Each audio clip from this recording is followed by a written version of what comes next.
Hi guys, it's Reagan and welcome back to another video. Today's video I'm so excited about because I'm going to be chatting through my must-read fall book recommendations. It's no secret on this channel, fall is one of my favorite seasons of the year. It's especially one of my favorite seasons to read. I love atmospheric, spooky, weird, strange stories. So compiling a list that I think is best suited for fall is always a blast and honestly hard to narrow down.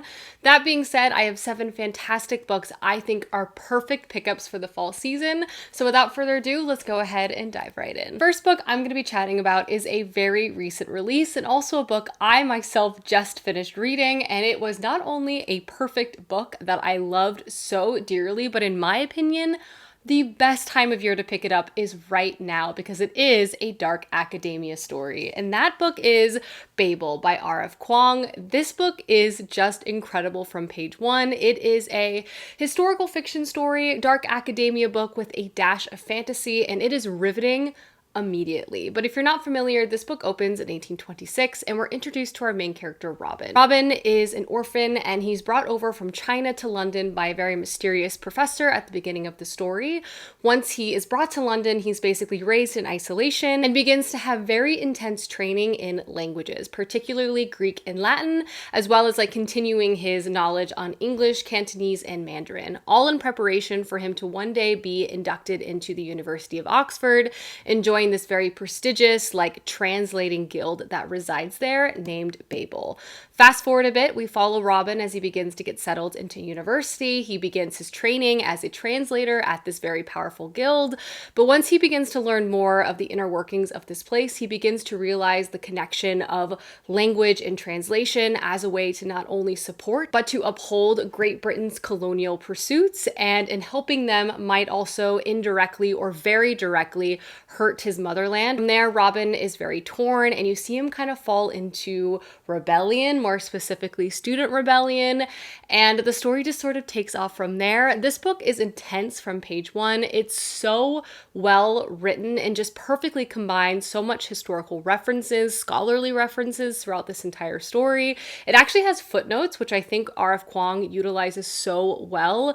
The story anchors on our main character, Robin, of course, but it also has a very captivating ensemble. The push and pull of trying to basically fit in for survival or possibly taking up a mantle of a larger cause is very central in this book. This is a story that is part dark academia. There are highly academic settings, lots of convoluted conversations about philosophy, but on the other hand, it's also R.F. Kuang's takedown of not only the establishment of education, but also making the reader confront the legacy of colonization and how that is intrinsically tied to so many different institutions that are still very much around today. This book was incredible. The pacing was out of this world. You will not be able to put it down. I truly feel like it is a perfect fall read, and it's also just a fantastic book. Next book I have to recommend is The Bone Orchard by Sarah A. Mueller. This is probably one of the strangest, most unique fantasy books I have read this year, and the atmosphere, the setting, the fact that it has necromancer-esque magic, I personally feel like makes it a perfect fall read. It has the vibes, and it's also just so weird. I really have to emphasize that aspect of the story. Tucked away in a house of ill repute exists a woman named Charm, and she is kind of the head, the madam of this place called the Orchard House. Here, she and all the other women work for men and powerful individuals in this fantasy kingdom, also take care of this very strange place called the Bone Orchard, and they all also answer to this individual named the Lady. Quickly, in picking up this book, you realize that all of these women are kind of intrinsically connected in that they even have a sense of each other's own thoughts and feelings. They're also all named after a very specific feeling and kind of manifest that in their everyday experience. Basically, there is something very strange going on at the Orchard House. At the beginning of this story, though, things really begin to escalate as Charm, our main character and the Emperor's favorite courtesan, is called to his bedside on his deathbed. There, he tells her that he believes that he has been murdered and he suspects suspects one of his very terrible sons to have done so. And now Charm is bound by magic and duty to basically try to figure out who has done this to the Emperor. And so begins a very strange and dark and deadly investigation of one courtesan who's basically been outcasted and treated as such her entire life, who now has to kind of enter court politics and figure out who has killed the Emperor. This book is extraordinary in just many different ways. First, it's just one of the most unique fantasy worlds I have ever read. It has a very strange and thoughtful magic system that centers around kind of like necromancer and summoning style magic. On top of that, the setting of this book primarily takes place in this house of ill repute, centering women and characters who are often just relegated to the sidelines. Here, we're forced to confront their desires, their hopes, and also how they move through their own work. This book has very intense pacing. Obviously, a part of this book is a murder mystery plotline, but a large part of this book is just trying to figure out what in the world is going on and how the magic of this world works and sort of the hidden history of the Orchard House itself.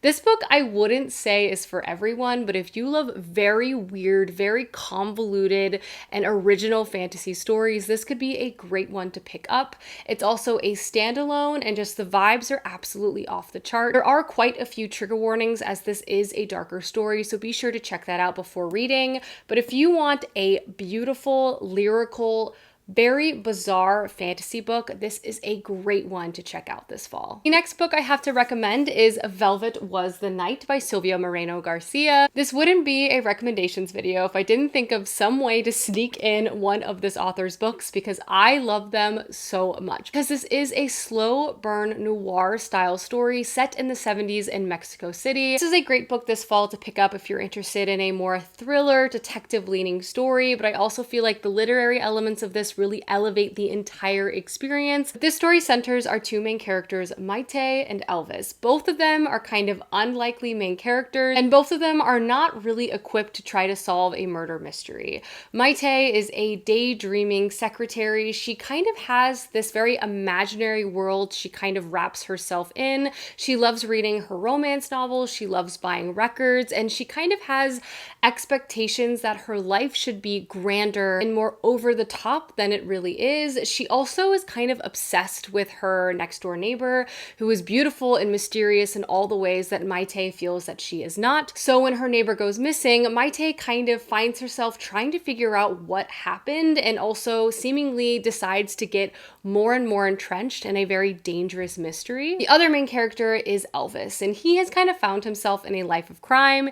He's not really interested in being in this life of crime, and he always tries to leave it. He constantly also finds himself agreeing to one final job, and this time around that final job is trying to discover what happened to this very mysterious neighbor who is Maite's neighbor. These two characters cross paths in a very unlikely fashion and begin to kind of work together to try to solve this mystery. This book is for sure a very slow burn story. The characters I really want to highlight again are not necessarily very likable, but I found them to be fascinating. The escalation and the constant decision to be involved in a very dangerous political situation is a really interesting one that Silvia Moreno Garcia really fleshes out. This book is strange and very, very gripping, and one that will leave you unsettled by the end, in my opinion. I really enjoyed this book. I feel like the vibes, the setting, and everything about it make a great fall read. It's also not too long, which I always like to call out because I generally recommend longer books, but I feel like this is a great fall pickup and also just a fantastic book all around. The next strange novel I have to recommend for this fall is A River Enchanted by Rebecca Ross. This story is not only beautifully written, but it's also steeped with folklore and storytelling, which just like absolutely sings to my heart. But this story centers a very strange island called Cadence, and on this island, enchantments run deep.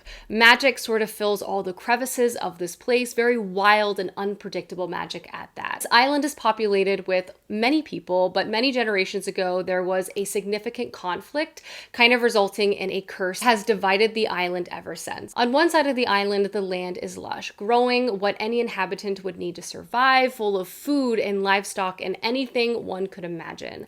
But with that though, the magic here is deadly, hiring a toll that often leads to illness or even early death. On the flip side, on the other side of this island, things do not grow well here at all, but the magic is very, very strong. Two different groups of people have been at odds with each other for generations. There's lots of hatred and suspicion that exist on both sides. But at the beginning of the story, tensions are on the rise as young girls on one side of the island are beginning to disappear. Which introduces us to our main character, Jack, who is a bard, and he actually left the island of Cadence 10 years prior to get training in storytelling and his work of being a bard. But at the beginning of this book, he is called home because it is thought that he could perhaps help try to solve the mystery of what is going on with these missing girls. When he arrives, he realizes he has to work alongside his arch nemesis from childhood, and so begins the unfolding of a riveting, dark, and mysterious tale, which again centers storytelling so much as Jack himself is a bard. So there are so many cautionary magical tales woven through the book itself, especially as Jack and Adria try to figure out what in the world is going on.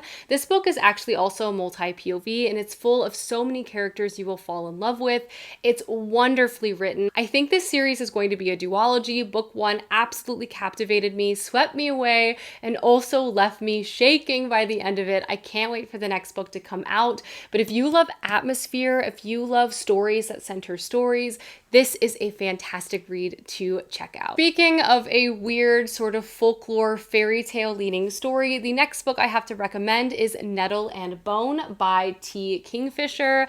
This book might be small, but oh my gosh, it is mighty. I loved every second of reading this. It absolutely captures the spirit of this sort of classic quest structure in a fantasy, including elements of fairy tales, but completely creating something new that is both dark and charming at the same time. I loved all of the characters. I found myself deeply emotionally invested, but also laughing from page to page. T. Kingfisher just has a skill creating just a beautiful tale from beginning to end. But this is a story about a young woman going on a quest to basically try to save her older sister, who's currently stuck in a very abusive marriage to a powerful prince. The synopsis sort of lays out our main character basically starts the book trying to complete 3 impossible tasks. And when she does this actually rather quickly at the beginning of the story, it sort of sparks the beginning of the quest itself. And we follow our main character Mara as she not only tries to go forth to save her sister,